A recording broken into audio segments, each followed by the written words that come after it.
Hello everyone, welcome back to Mad About Cards and Crafts. Today I'm casing my fellow creator Natalie Walsh, who's with Cherished Cards. This is the card that I'm casing. It is a no-line Copic colored Pure Innocent stamp. I am using this stamp set from Club La La Land Crafts. It is a 2018 craft kit and I am using the Marci from it. So I'm going to start out by mapping out her hair. I will come in with this pink right here because I need to know where that headband is. I am somebody who will start flicking and then not realize that I flicked right over that headband, so I wanted to make sure that I left that dark pink, which is an R34, in the back so that I knew that's where the headband began.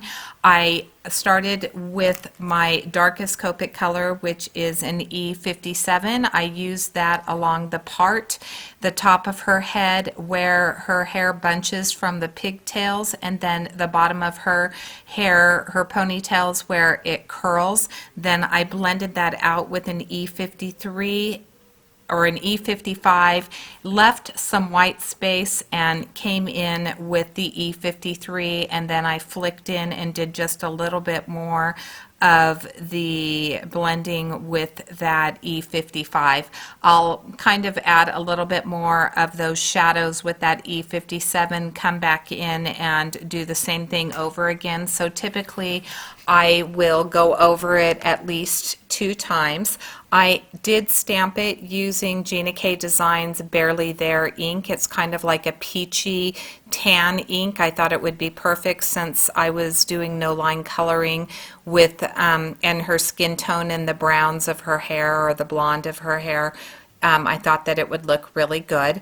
Now I'm coming in with the pink tones, and my darkest color is going to be an RV34. Then I will come in with an R83, blend that with an RV32, and then finish it off with an R81. So that center portion, that is the highlight, that is the R81. I thought that it would be darkest where I'm coloring it right now with that RV34 down toward her ears, and then I will color her glasses the same way. I do not color her pants because her pants are going to be basically the same colors. I went to Natalie's page and I tried to get as close to the colors that she used. I think the pinks, I used a couple different colors than what she used, but everything else is pretty much the same. So I am going to add the darker colors at the corner of her glasses and the center, and then I will blend it out from there. Her pants, the darkest portion is going to be on the inside of her legs. I do make some like knee lines on the pants with that RV34, and then where her shirt is touching her pants, that is also going to be my darkest area, and I blend it from there. So the colors that Natalie had used for the skin tones were E11, E4, E2, and I believe it was an E000. And I pulled out all of those colors, and as I was coloring, the E4, if you've ever seen it, is kind of like a pink. The cap has a pink on it, and for the life of me, I couldn't find it on my desk because I was looking for something that was more of a creamy color. And so I did not use the R4. So I took that R11, and where her bangs are touching her forehead, on the side of her face, that's where I concentrate that E11. Then I blend it out with an E2 and then the E00 on her decollage. I will go under her chin with the R11 on both sides of the measuring tape where her top meets her chest, and then I will blend that out with my E2 and again with my E00. I decide that I want her cheeks to be a little bit more rosy, so I'm going to come in with an R20. Her lips are like an R2 and an R11. I do mark her nostrils with that E11, and then the bridge of her nose I come in with the R11 just so that you can see a little bit more definition of where her nose is. I don't color the arms on camera because I did use the exact same colors. So I wanted to talk a little bit about Natalie. I decided to case her card because she is a fantastic Copic colorist. I am going to list the channel, her YouTube channel, her Instagram, and her blog in the description box below.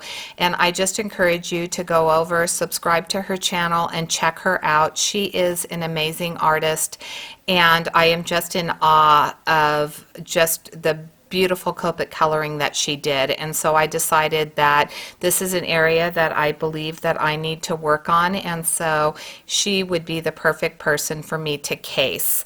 Now, you saw that I did color her eyes. I started out with a YG00, and then I did a little tip to tip with the YG00 and E44 because I wanted to give her more of a hazel look to her eyes, and then I will come in with my black Jelly Roll pen and add the pupils.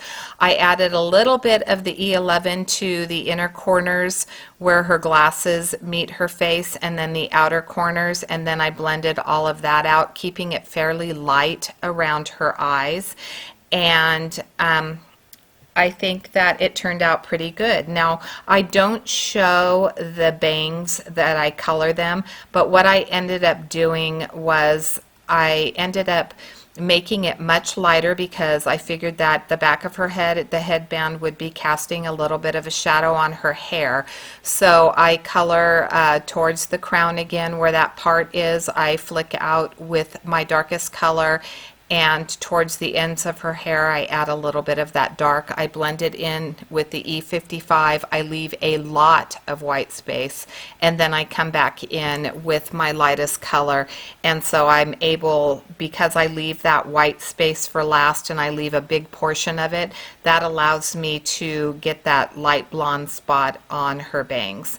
Now I'm coming in with my BV29, BV25, I believe, and then BV20, and I added a little bit of pleats. I'm working on pleats. I'm not the best at them, but I did want to practice that, and that's the whole point of this, is for me to practice my Copic coloring. I do want to say that I was talking to my friend Kathy because I showed her both my final project and Natalie's, and I was trying to figure out why mine looked so much bluer when I used the exact same colors on this Marci for the shirt, and then Natalie's looks, her Pure Innocent dress looks more gray.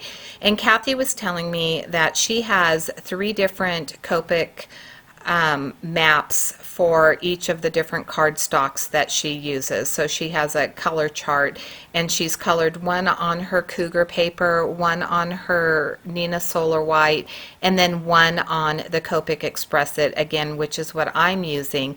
And she said that each of them is a little bit different, and some have, you know, you can really see a color variation because of the color of the paper. So I'm assuming that Natalie must have used a different paper than the Express It because, again, mine comes out significantly more blue than hers does. So that's something to keep in mind, that your paper is likely to change the color of the marker, and you're not going to get the same color with each different type of paper. So I did decide to do my shadows on both sides of her peasant top, both sides of the measuring tape, and then I went around her sleeves with it, and then I'm going to come in and blend it out with the BV25, and the lightest portion is going to be in the center of her shirt, and then those white portions where her cap sleeves are. And I want to say that this looks really grainy and the picture looks grainy, but when you look at the card in person, it has a really nice smooth blend. So I don't know why this blue is not showing up as that it doesn't look as blended. It looks a little bit more grainy than the rest of it, but in real life it really turned out beautiful, and I was very, very happy with the final results. So let me know in the description box below, do you like to color with Copic markers? Do you feel comfortable with Copic markers? Do you like the no-line coloring with the Copics? As I said, this is absolutely hands down my favorite way to color. I just love coloring with light inks and getting that no line look. It's just a look that I absolutely love. Now when I come in to color that measuring tape, because this is a sewing themed card kit, I do use my polychromo pencil, and the reason that I chose to use my polychromo was because I knew I was going to be coming in with my micron pen, and I just wasn't sure if I was going to have to go over it again after I did the micron pen, and it's not Copic friendly. So I think that it still turned out lovely with the polychromo pencil, and the micron again is going to mark those little tick lines where the inch marks and the 1/4 inch marks are going to be. So I think that she turned out beautifully. I do not color the pin cushions or the scissors on camera. The scissors, I use a pink color. I'm using R20 and R21, and then I use some I think I use the C5, C1, and a C2 to color the blades on the scissors. And I am going to cut this panel down. I don't know what the dimensions are. I will leave it in the description box below, along with all of the products that I used, and again I will link to Natalie's channel. And then I am going to back it with a piece of pink Citrus Bliss paper. So I have a paper pack that's maybe about 4 years old that I'm going to use to as the background. I will cut that down to 4 1/4 by 5 1/2, and then I will also mount this onto 2 more pieces of a pink cardstock, which is from Gina K Designs, and then a slate cardstock also from Gina K Designs.